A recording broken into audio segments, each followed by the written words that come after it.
Thank you very much, everybody, for being here today and for your patience to start the conference, the workshop. What I want to present today, what I would like to discuss with you today, is something that I hope is, in the end, a relatively simple story. It's a work that I did in collaboration with Stefanie, Haustein, Zahedi, and Vincent Larivière. And what I would like to discuss with you are issues related with the possibilities of field normalization for Altmetrics, particularly for Mendeley, for Twitter accounts, and for blogs.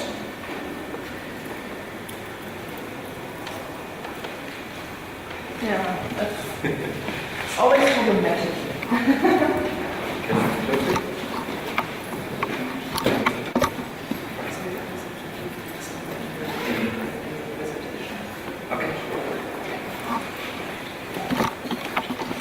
Okay, let's start by the beginning.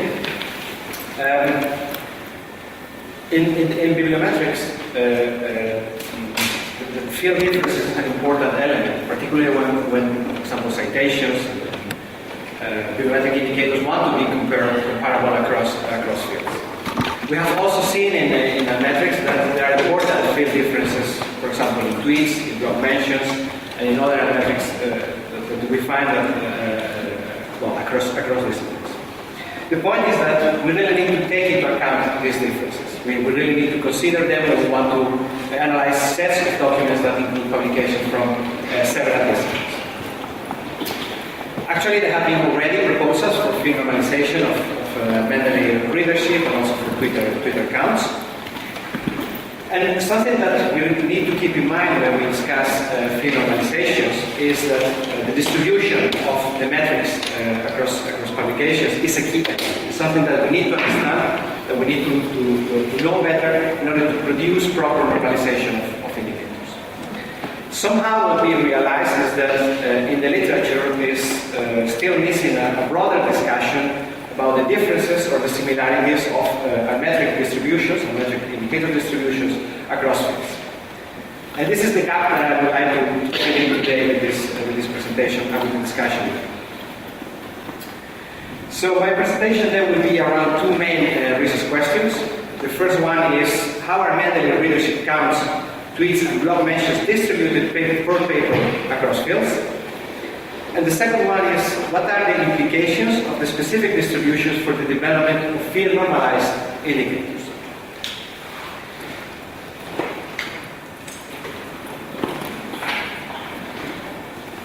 Okay, let's start with the methodology. In order to study the distributions of indicators across fields, particularly this idea of the similarities we're going to use the method called characteristic scores and scales. This method was proposed by Glanson and Schubert in 1988, and it was used for the analysis of citation distributions across fields. The method works as follows. Let's take any field of science, all the publications in that field of science, and the distribution of publications with their metrics, let's say readership, citations, or tweet counts. Let's then calculate the first mean. First mean, for example, readership per paper. This will allow us to divide the population in two parts. Those publications that are below the first mean, and those publications that are above the first mean. For those publications that are higher than or above the first mean, we can calculate a second mean, which allow us to divide the distribution in other two groups of publications, groups 2 and 3. 2 mean the publications between the first mean and the second mean, and 3 the publications that are above the third mean. Once we have done this, then the question that we answer is, okay, what is the percentage of publications that belong to the type 1? And what is the share of publications that belong to type 2 and to type 3? So basically we calculate the percentage of publications in each of the groups. And then the next question that we ask is, are the distributions, are the percentages of each group across fields very different or very similar? That's the question that we'll try to answer. Well, we did this analysis for a set of publications of more than 1 million articles from the Web of Science from 2012 and with a DOI. And as a classification scheme, we use the NOWT classification that's available at CWTS. It's composed by 35 disciplines that essentially are the reclassification of the subject categories in the Web of Science. If we look at the first results, so for example, for citations, I don't know if you can read well, but essentially here we have the fields of science, the 35 fields of science, and then we have the distribution of publications by the 3 types that I mentioned before. What we can see for citations is that, for example, for agriculture and food science, that's the first discipline, we see how about 65% of all the publications in agriculture and food science are below the first mean of citation per paper.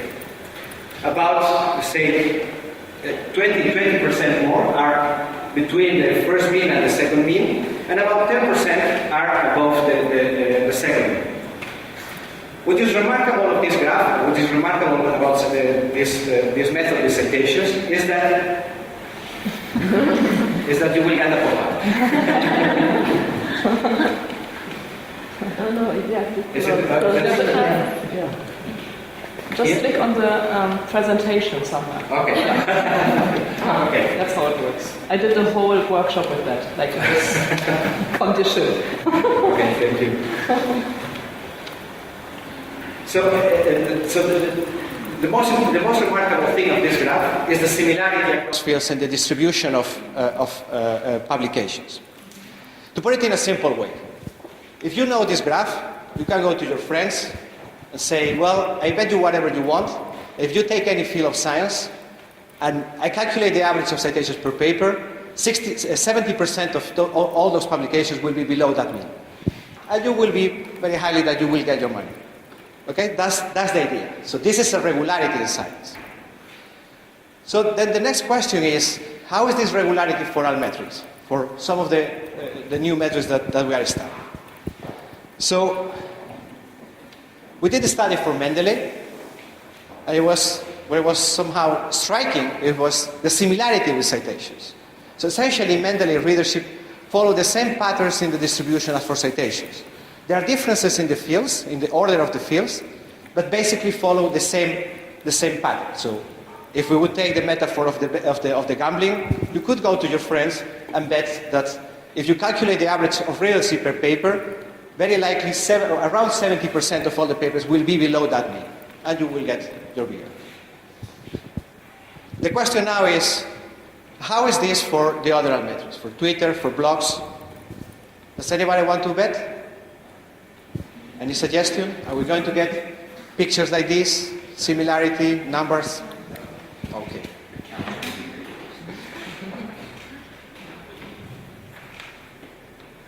This is the picture for Twitter. So basically the whole similarity is gone. So every field is different from each other. So we see how in information and communication sciences, the first mean is about 78%. While, for example, in other fields like electrical engineering, the first mean is already above 95%. In other words, it's much harder to be in the top percentile in information and communication sciences, because then you have to compete with more papers. While in electrical engineering, basically, if you are average, that is by itself also harder, but it's already the percentile 98 or 95. Okay. So this also brings a challenge to the use of percentiles when we work with Altmetrics, because there are important field differences that we need to take into account. So it's not the same to be in the percentile 90 in information communication sciences than, for example, in electrical engineering. Something that we need to keep in mind. This is the graph for blogs. Notice that I had to rescale the y-axis to be able to see the results, and we see exactly the same pattern. So there is a strong inequality in the distributions across fields in terms of blog counts. Of course, many of you may be thinking now, okay, but you are considering all publications, and publications with zero counts are also included. I am not a super fan of excluding zeros. If we exclude zeros, someone would say, why not excluding also publications with 1 or 2? But in this case, I have done it, and I have replicated the analysis also for publications with at least 1 count. We did it for citations. Basically, we get the same pattern. So about 70% again is below the first mean. It says a little bit about the fractality of the distributions of citations, but basically we look at any set and we replicate the same patterns every time.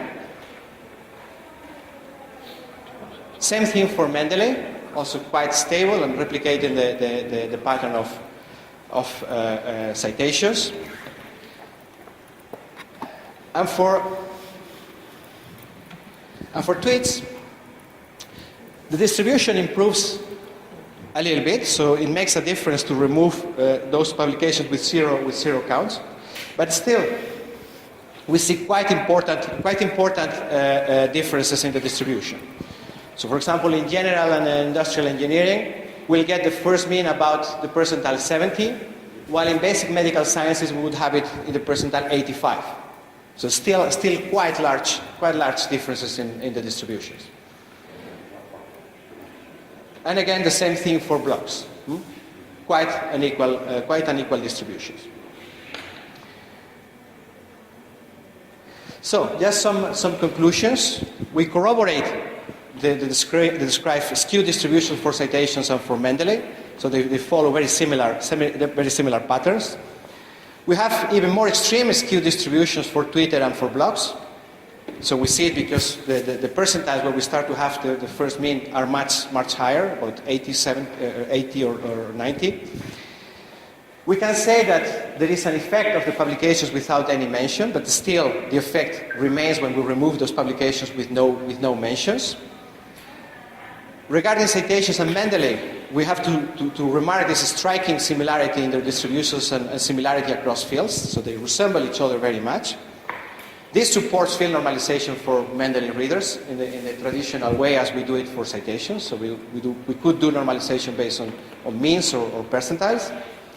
And for Twitter and for blogs, well, they are more problematic. We find a stronger inequality across fields, so that means that we need to be more careful and maybe think in better methods for the normalization of Twitter and blogs, at least better than just using the mean or even percentiles. Regarding future research, we need to develop more suitable methods of normalization, particularly considering this extreme skewness, and also the distribution, the differences in the distribution across fields. So we need to keep in mind that if we use percentiles, it's not the same in information science than in mechanical engineering. We need to keep these things in mind. More conceptually, I think we should, or at least I would like to understand better the differences across fields. Why do we find these differences? Why don't we find the similarity that we see for citation for Mendeley? There may be technical issues, maybe coverage issues that we need to understand. There may be also cultural or geographical reasons. For example, in some disciplines, DOIs are not that frequent, or people are not that aware that they can link to the papers through the DOI. There may be also some the inequalities in the social media literacy across fields. In some disciplines, people are more familiar with the use of social media tools, while in all other fields they are less. A lot of hypotheses, but it's to me a relevant question that I think we should face in the future. Well, and this is the end of my presentation. Thank you very much.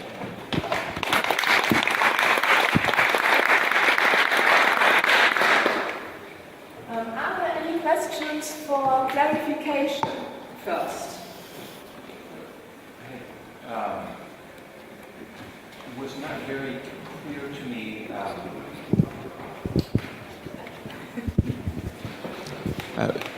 Two things. It wasn't clear to me whether you were you were somehow determining the field of the for the discipline assignment of the tweet, whether you're using what was tweeted or something about the profile of the person. And the other thing is, and this is just maybe a dumb question, but why did you choose to use the M1, M2 categorization as opposed to just something like 1 sigma, 2 sigma standard deviations? Is it just flatten it out more, or? Well, the method that is the CSS method, the characteristic scores and scales, is quite known method in bibliometrics. It helps to study the distribution of citations, of production of individuals. So we consider that this is a relatively simple method that will give results that are easy to understand, easy to interpret, and in the end they work. They work quite well to understand, to have a look. Of course, there are more advanced ways of looking at the distribution. So Untitled has done some work on that. Regarding the first point, we use the classification of publications based on a reclassification of the subject categories in the Web of Science. So we use publications from the Web of Science, and then we classify them according to the scheme of the subject categories. So you classify the tweet as being a part of a certain discipline based on the discipline of the thing that they're tweeting? We don't classify tweets. In the end, we only classify publications. Okay. So you have publications that have above or below average number of tweets per paper in that field. Right. So the tweets are not classified. The tweets only belong to some publications. Yeah. But if somebody can identify themselves as an engineer who's tweeting about humanities papers, that would count to the number of tweets about that humanities. Yeah, but it would be the same as if someone from engineering cites a paper in humanities. It would be the same concept.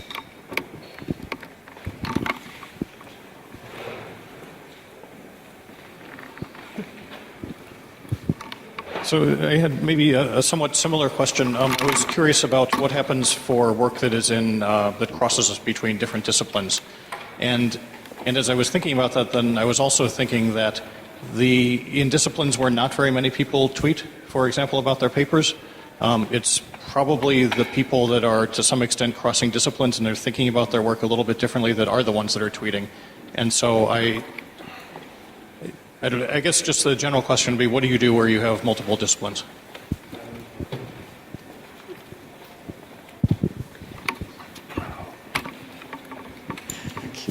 So in this approach, we use what we call the multiplicative approach. So if a paper belongs to more than one discipline, we assign the paper 2 times.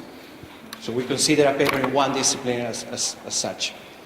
The question of the multidisciplinarity applies both to tweets and to citations. So you may get citations, as William was saying, you can get tweets from people that are not from your field, and even from reasons that are not directly related to your field, and the same goes to citations. So in a way, we apply the same framework. And also in this analysis, we kept the multidisciplinary science category that combines all the journals like Nature, Science, PNAS, PLOS, that can give us an idea of what the more multidisciplinary discipline or area can show. Although my idea is that in the future I would like to split that. I would like to try and reclassify those papers that are multidisciplinary. So in a way you can consider that this approach tries to be as monodisciplinary as possible. We try to assume that a paper belongs to only one field. Although if that paper is in another field, it will appear also in that field.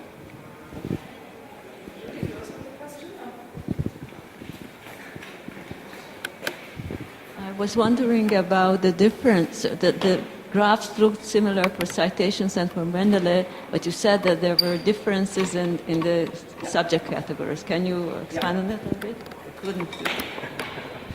So there are indeed differences. So in fact, when you cross somehow the 2 tables, you see what we could call the different regimes of fields for Mendeley and for citations. So for example, Mendeley is stronger than citations in psychology, some of the social sciences, so that you have higher levels of citations. Readers. In fields like biology, and then both metrics are kind of equal. In fields like, I believe not engineering, but for example, mathematics and engineering are bad in both. So they are really low in both the citations and readership. And then there are other fields that are better in citations, like physics, like chemistry, than in readership. So we see that there are different, let's say, regimes of fields depending on the metric that you're using. Then, thank you, Rodrigo.